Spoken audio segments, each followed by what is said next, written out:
When asking the emperor some medical questions, he recounted the following anecdote. About 7 years ago, the Persian ambassador in Paris fell sick and ordered a physician to be sent for. The messenger, not properly comprehending what he meant, thought that he wished to see a minister of the treasury, to whom he went and informed him that the Persian ambassador desired to speak to him. The minister, surprised, said, "This is a curious mode of acting, but those barbarians know nothing of etiquette, or perhaps he has something important to communicate." On his arrival, the ambassador held out his wrist that he should feel his pulse, whilst another great fellow with a turban brought a chamber utensil which he held up to his nose for inspection. You may judge how the minister was confounded at such a reception. Theft. Napoleon remained in bed very late, not having had any sleep during the night. Found him not risen at 11. Saw him once more in the course of the day and had some more conversation about his brother Lucien. He observed again on the cruelty and injustice of persecuting a literary character who did not meddle in politics and who had even quarreled with him. To persecute a man from whom no danger was to be apprehended 2 years after he, Napoleon, had been sent to St. Helena was the height of injustice. Such fear of an individual shows that they are conscious of acting contrary to the will of the people. Les tyrans tremblants peu le seuil. Here he made a quotation about Pluto, trembling lest the earth should open and expose to view all the horrors of the infernal regions. What a degradation, added he, to see the ambassador of one of the greatest powers in Europe persecuting an individual who has never been nor ever desired to be a sovereign. Quando io sarò morto e forse il giorno lontano Gianbo mi vendicherà. When I am dead, and perhaps the day is not far off, John Bull will revenge me. Napoleon then recounted to me some private anecdotes of Lucien. He also told me that one Ignacio Lori, I think that was the name, a Corsican and a foster brother of his, had early in life embraced the English party and entered their sea service. He was ignorant, though, un bravissimo uomo, and an excellent seaman. He commanded an English store ship and landed in Blank, where he went disguised as a peasant to see the French consul. When he came into his presence, continued Napoleon, he threw off his capoto, showed the English uniform, and told who he was. He made many inquiries concerning me without, however, offering to enter my service. The consul did not believe him and wrote a long history to Paris of an impostor who had presented himself to him and asserted himself to be the emperor's foster brother. He was much astonished to find that I admitted it to be perfectly true. It is surprising that during all the height of my power, this man never asked a favor of me, although in his childhood he loved me, and knew that since my elevation I had loaded his mother with favors and money. Sixth, Napoleon, rather better spirits, otherwise much the same, spoke to me about an article which he had seen in the paper stating that Talma had paid a reckoning for him at a tavern once, when through the want of money he had offered his sword in pledge. This he declared to be untrue.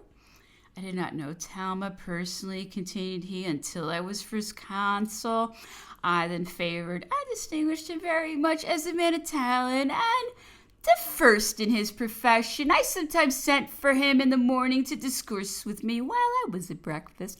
The libeller said that Talma taught me how to act the king. When I returned from Elba, I said one morning at my breakfast to Talma, who was present with some other men of science, "Eh bien, Talma, so they say that you taught me how to sit upon my throne. C'est un signe que je m'y tiens bien. It's a sign that I do it well."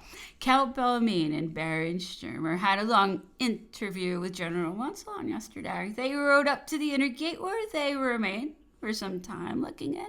Signals are made to Plantation House whenever they come near Longwood, and a spy is generally sent to dog them from the town, but no direct attempts are made to prevent their intercourse with the inhabitants of Longwood. Eighth, Napoleon observed that I walked lame and asked me if I had the gout.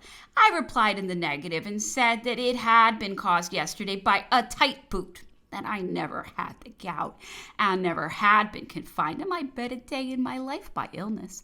He then asked if my father had ever had that disease and said that he would prescribe for my present complaint by ordering me to eat nothing, drink barley water, and keep my leg up on a sofa during the day. He then made some observations about his son and said that his having been disinherited from the succession to Parma gave him little or no uneasiness. If he lives, added he will be something.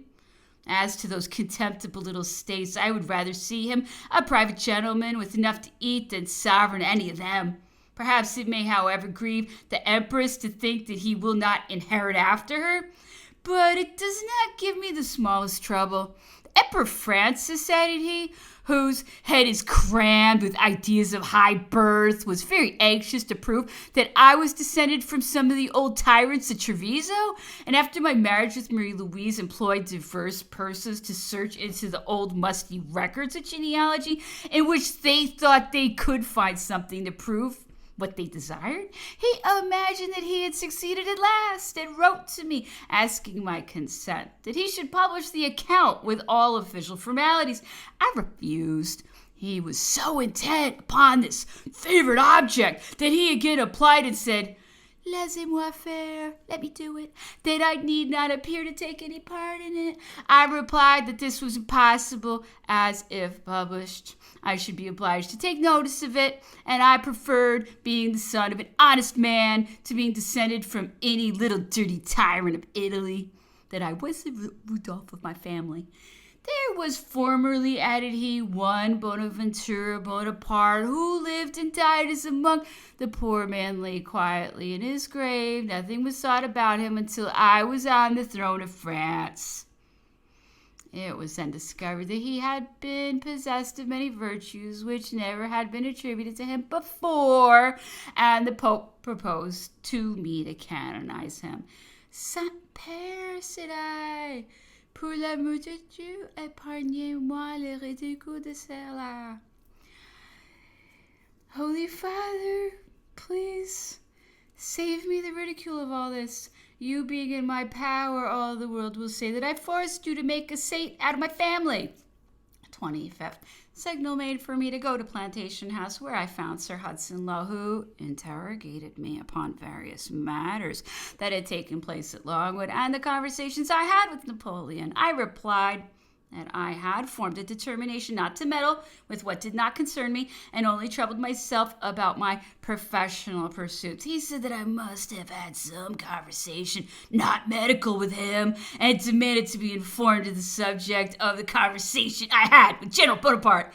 I replied that in the first place, nothing important had taken place, that in the next, I did not think myself bound to repeat the subject of such conversations as I had with Napoleon unless permitted or unless matters came to my knowledge connected with my allegiance or of great importance to my own government.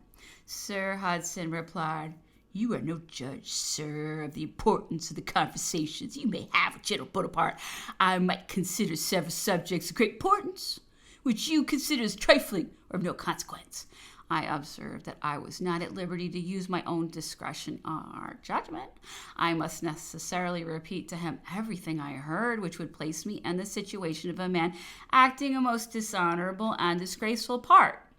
The governor replied that it was my duty to inform him of what circumstances came to my knowledge and of the subject of my conversation with General Bonaparte, for if I did not, it was easily in his power to prohibit me from holding any communication with him except on medical subjects, and then only when sent to for that purpose, that it was a duty I owed to the English government. I answered that it would be acting the part of a spy, an informer, and a mouton. That I never understood the government had placed me about him for other than medical purposes, that my duty did not require me to commit dishonorable actions, and that I would not do so for any person. Sir Hudson remained silent for a few moments, eyeing me furiously, and asked what was the meaning of the word mouton. I replied, "Mouton means a person who insinuates himself into the confidence of another for the purpose of betraying it." Sir Hudson then broke out into a paroxysm of rage, said that I had given him the greatest possible insult in his official capacity that could be offered, and concluded with ordering me to leave the room, saying that he would not permit a person who had made use of such language to sit in his presence. I told him that I did not voluntarily come into nor ever would have entered his house unless compelled to do so. He walked about in a frantic manner, repeating in a boisterous tone, "Leave the room, sir," which he continued bawling out for some moments after I had actually quitted it.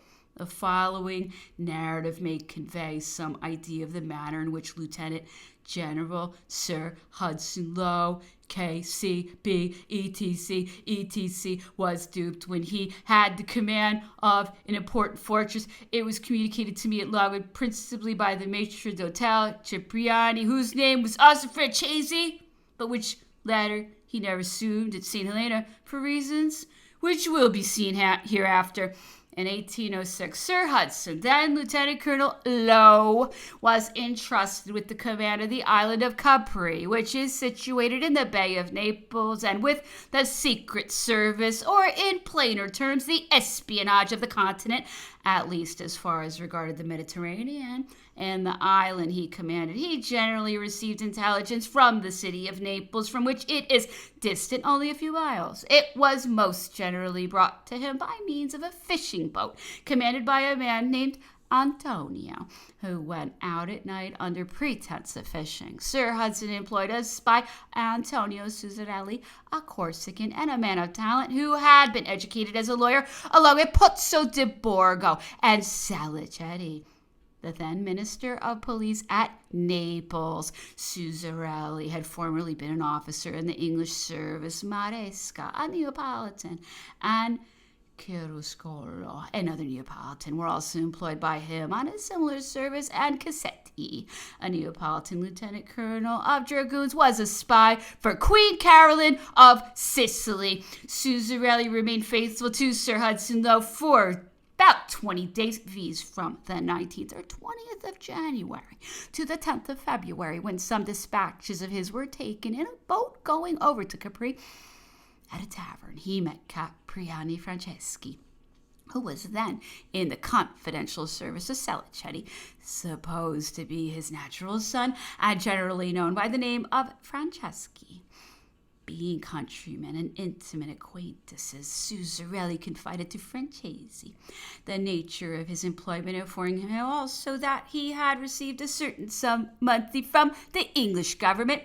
Cipriani proposed to him to apparently continue to furnish information to the governor of Capri and receive his salary, but at the same time really to communicate everything to Salicetti and obey his directions, adding that he then would be paid double what he received from the English, and insinuating that should he refuse, in all probability he would be in 2 or 3 weeks discovered and shot. Suzzarelli, who was no novice, took the hint immediately, closed with the proposal, and was brought before Salicetti, from whom he received instructions how to act. Suzzarelli also brought over Maresca and Criscuolo to the same mode of acting, partly by promises and partly by threats. Cassetti also became a spy on the Queen for Salicetti. All of them were paid double what they received from the other parties. Matters were ordered so that whenever Suzzarelli received a dispatch from Sir Hudson Lowe, it was immediately brought to Salicetti in the state in which it had been received, who, after reading it, dictated such answers as he thought proper. Sometimes Suzzarelli was permitted to tell the truth. For example, while the French troops were in great force in Naples, he was directed to mention their number whenever it related to an affair which Salicetti did not like to answer directly. He caused the master of the boat and his crew to be arrested and thrown into confinement for some days when, after some forms of examination had been gone through, they were released. This also gave an opportunity for Suzzarelli to exercise his talents in obtaining more money from Sir Hudson by inventing tales of the trouble he had been at and the expenses he had incurred in paying bribes to save those poor devils who otherwise would have been shot. In this manner, the whole of the information furnished to the British government was only such as answered the ends of Salicetti and consequently of the Emperor Napoleon, except what trifling intelligence Sir Hudson could glean from the master of the boat and his sons, who were faithful to him but were ignorant of everything of importance. Commissions of the most difficult nature were frequently sent by Sir Hudson Lowe to Suzerain to execute, which by order Salicetti were done with the greatest punctuality and dispatch.